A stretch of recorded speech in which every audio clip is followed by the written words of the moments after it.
राधा कृष्ण के अलौकिक प्रेम को तो सभी जानते हैं। ये उनके प्रेम की ही पराकाष्ठा है कि चोट कान्हा को लगे तो पीर राधा को होती है। पुराणों में श्री राधा रानी को कृष्ण की शाश्वत जीवन संगिनी कहा जाता है। लेकिन क्या आप जानते हैं कि इस प्रेम की शुरुआत धरती पर कब और कहाँ से हुई? तो चलिए जानते हैं। कथा मिलती है कि श्री राधा रानी की कान्हा से पहली मुलाकात तब हुई थी जब वे स्वयं 11 महीने की थीं। तब श्री कृष्ण महज 1 दिन के थे। उस समय उनका जन्मोत्सव मनाया जा रहा था। कहा जाता है कि उस समय राधा जी अपनी मां कीर्ति के साथ नंदगाम आई थीं। तब वो अपनी माता की गोद में थी और कन्हैया पालने में।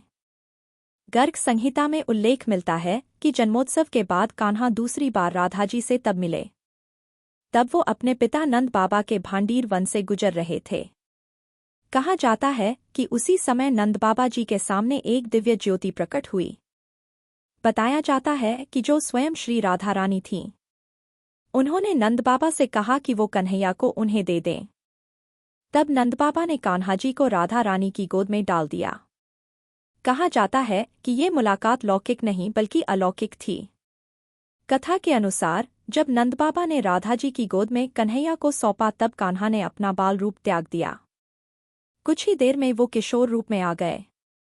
उसी समय ब्रह्मा जी उपस्थित हुए और उन्होंने कृष्ण राधा का विवाह संपन्न कराया। कथा के अनुसार कुछ दिनों तक राधा कृष्ण एक साथ उसी वन में रहे और फिर राधा रानी ने दोबारा बालरूप के श्री कृष्ण को नंद बाबा को सौंप दिया।